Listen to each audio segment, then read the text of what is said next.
Hi everybody, this is Elizabeth Hannah Walton. I just wanted to bring up the fact of how fiber affects diabetes and what it looks like on a label. So today's label, they all look the same. I mean, on every product, because that happened years ago to make it easier for everybody to be able to, interpret things off of the label. So every manufacturer had to have a label that looked the same. So we've got nutrition facts. Always look at servings per container if you're going to eat the whole container. And then serving size.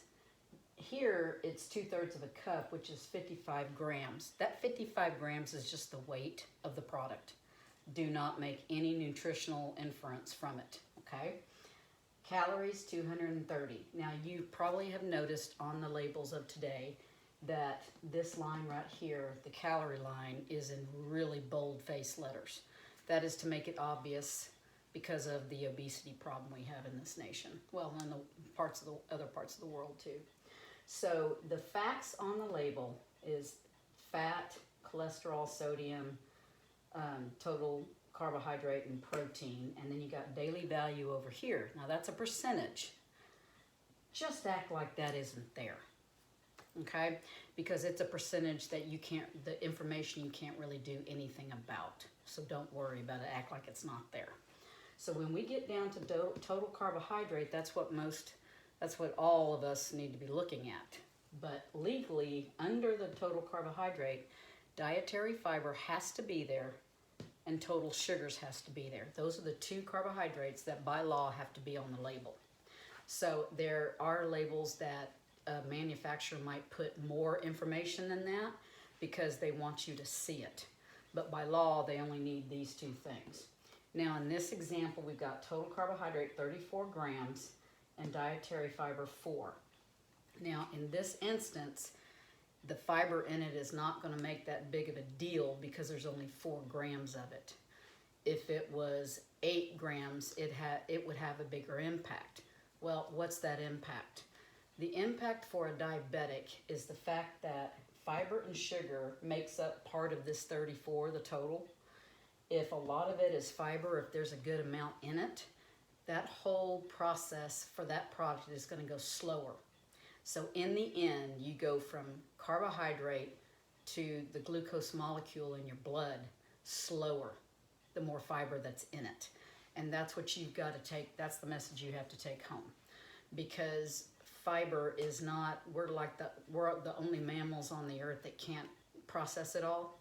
And so some of it is not going to be processed. And that's how most people know that it affects the GI tract, is because it bulks things up and it makes your GI tract work better, right?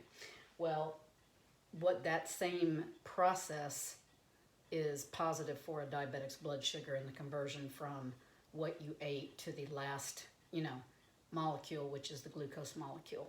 So just bottom line it, you want that fiber number as high as you can get it. So if you've got two products, let's say they're both around 34 grams of carbohydrate, and you just don't know which one to pick, well, pick the one with the highest amount of fiber in it, okay? So I just wanted to make sure that y'all have got the basics of fiber. That's the overall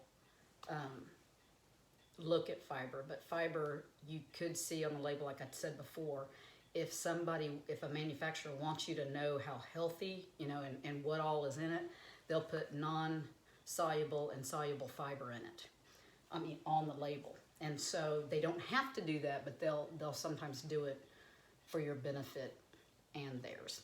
The soluble is what is affecting our cholesterol, and the insoluble is what affects a lot of our GI tract. So if you just have an overall good, diet, try to eat foods that are whole, eat skins on produce, things like that, get high fiber starches and things like that, then that number will go up because most of us Americans don't get enough. The minimum we need is 25 grams a day, and most Americans are hovering around 10 or 12. So always look at this number, know that it's part of the total carbohydrate, and bottom line, you just want more of it in that total carbohydrate line, okay? So I will see y'all later.